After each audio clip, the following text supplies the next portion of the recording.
Hi, welcome to Unit 7, Day 3. This is Part 2, Mole-to-Mole Stoichiometry Conversions, Problem Solving. So as you know, we are focusing on stoichiometry problems, and in today's lesson, we're looking at examples where we use coefficients in balanced chemical equation for our mole ratios. Now, in Part 1, we focused on the conceptual understanding of the problems that we are getting to see, and now what we're going to do is shift towards problem solving skills. So look at examples where we tackle these problems. So before we get into that, I just want to recap what stoichiometry is. Stoichiometry involves using mole ratios to convert from the amount of one thing to the amount of something else. Now let's break that down a little bit further.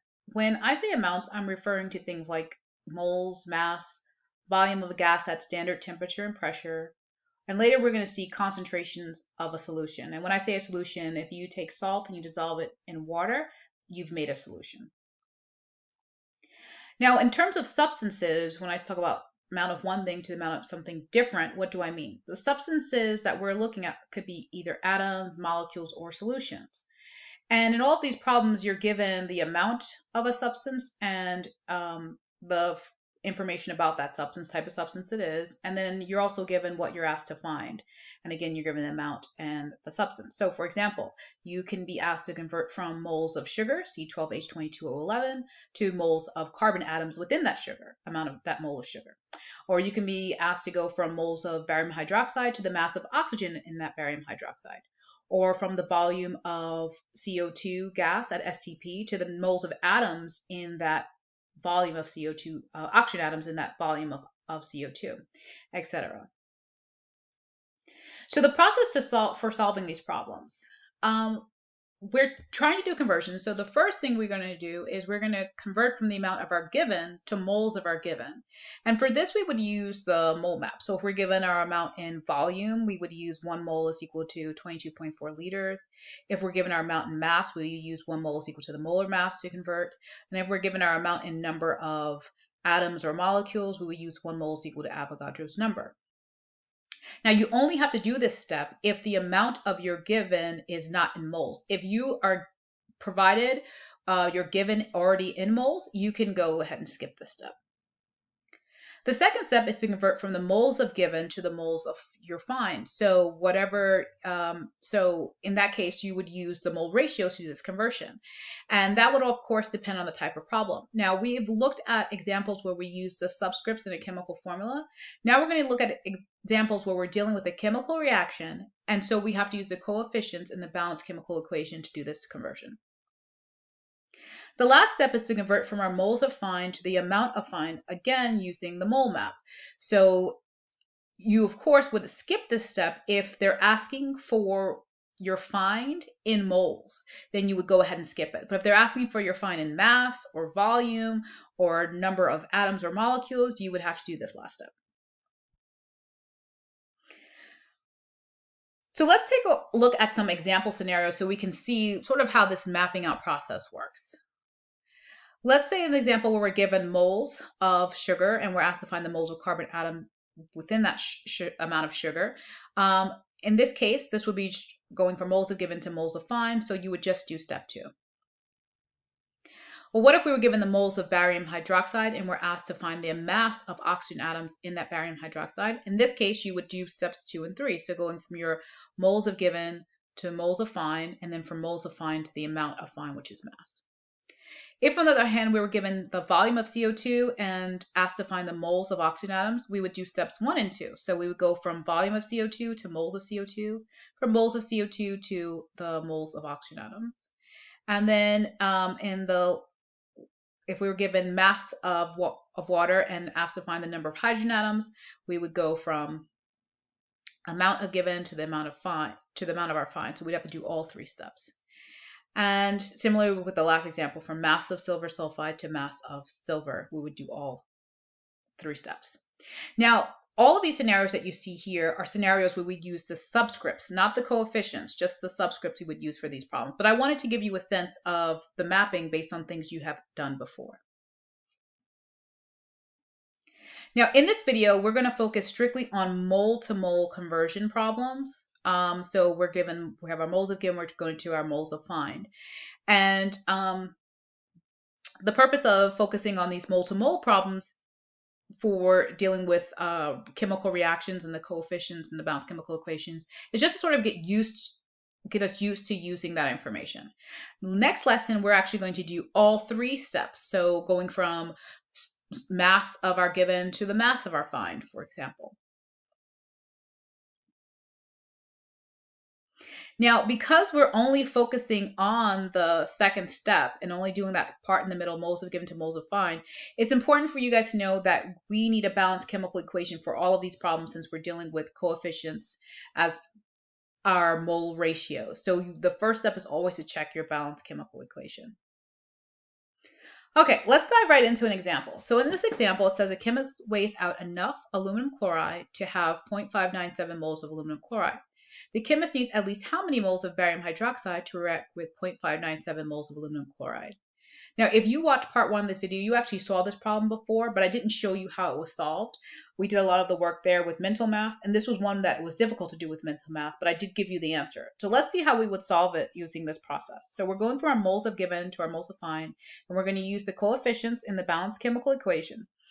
But the first step is to make sure that this equation is checked, is balanced correctly, and it is. So if you were to tally up all the aluminums, chlorines, bariums, oxygens, and hydrogens on the reactant side and do the same thing on the product side, you would see you have the same number of each type of atom on both sides. So this one's balanced. So now we're going to look for our given. Our given is aluminum chloride, and our find is barium hydroxide. So that gives us the mole ratio. So if we want to convert from moles of aluminum chloride to moles of barium hydroxide, we're going to use the 2 moles of aluminum chloride is equivalent to 3 moles of barium hydroxide, or the 2 to 3 mole ratio. And again, I'm just getting that information, as you can see, straight from the coefficients in the balanced chemical equation.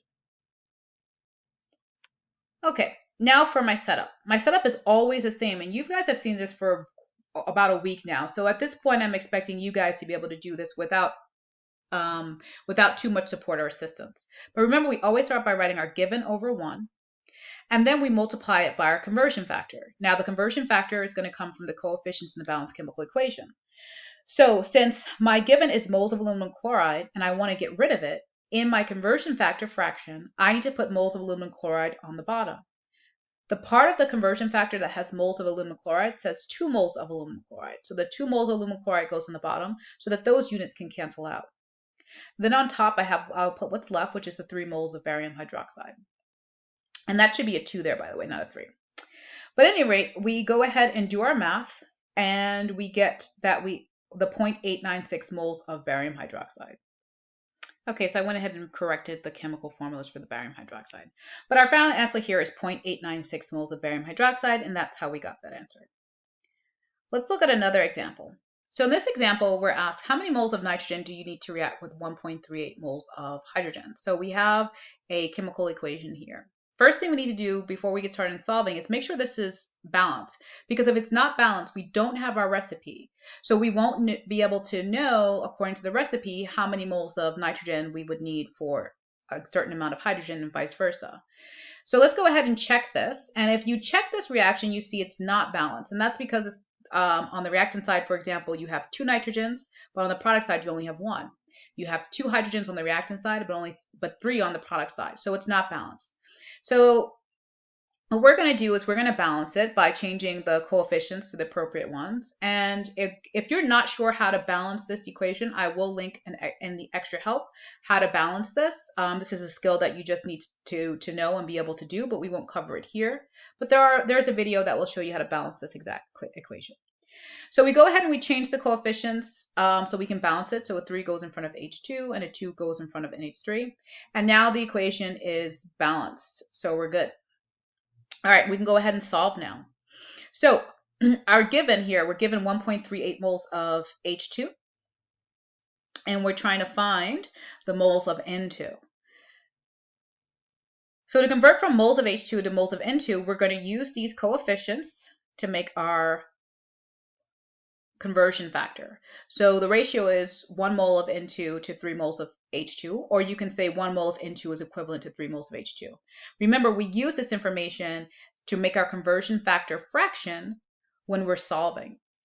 All right, in terms of the math, what does it look like? So we're going to take our given, which is 1.3 moles of H2 over 1, and then we're going to multiply it by this conversion factor fraction. So since I'm starting with moles of H2 and I want to get rid of it, in this second fraction here, moles of H2 goes on the bottom.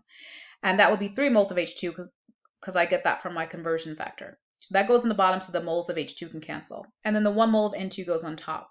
So the math here will be 1.38 divided by 3, and that gives me 0.46 moles of N2.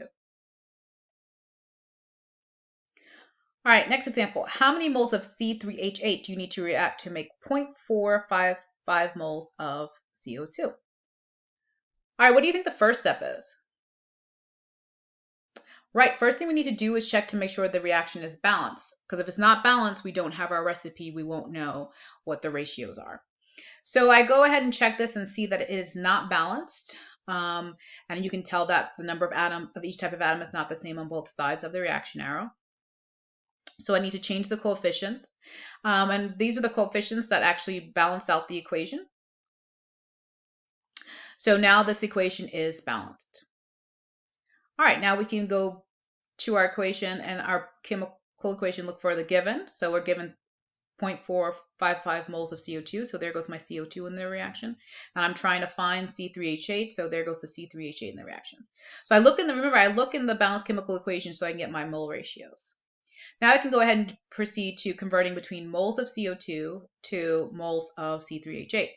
And my mole ratio here is 1 mole of C3H8 to 3 moles of CO2. Again, those come from the coefficients. This information I will use in my conversion factor fraction when I'm solving. So start it off, I'm going to take the 0.455 moles of CO2, put it over 1, so my given, what I'm given, over 1. And then in the for the conversion factor fraction, I put the 3 moles of CO2 on the bottom since I want moles of CO2 to cancel out, and the 1 mole of C3H8 goes on top since I want to keep that. And when I do my math here, this is 0.455 divided by 3, I get 0.152 moles of C3H8. All right, you've seen a couple of problems now. Now it's your turn to solve this. So here's your CFU. You can pause the video now. And remember, you want to check to make sure the chemical equation is balanced. If it's not, balance it. If you need help, there's help in the extra credit folder. And then afterward, you want to set up to solve. All right, pause the video now. When you press play again, the answer will be revealed. Okay, so first thing, we check this equation. It is not balanced because the number of ions and oxygens on both sides are not the same. So to balance it, we're going to use these coefficients. These are the coefficients that work to balance this equation. So now that it's balanced, we can go ahead and solve. So question, how many moles of iron do we need to react with 2.8 moles of O2? So my given is moles of O2, and I'm finding iron. I use this information, the coefficient and balance the chemical equation, to write my conversion factor. So 4 moles of Fe is equivalent to 1 mole of, that should be 3 moles of O2. When I had corrected that, so 4 moles of Fe is equivalent to 3 moles of O2. All right, so again, I'll use this information for my conversion factor fraction. All right, I take my given, my 2.08 moles of O2, put it over 1. And then for that second fraction, I'm going to use this information here to put in that second fraction. So since I want to cancel out moles of O2, that goes on the bottom. So the 3 moles of O2 go on the bottom. Oops. And then on top, I put my 4 moles of Fe on top. Then I go ahead and do my math. My math in this case will be 2.08 times 4. And then once I get that number, I would divide that by 3. So I get 2.77 moles of Fe. All right, so what do you have next? Next, you have some additional practice followed by an exit ticket. Again, the purpose of this is so you get used to using the coefficients in the balanced chemical equation as your conversion factors to solve these stoichiometry problems. All right, that's it for this video. Have a quality day.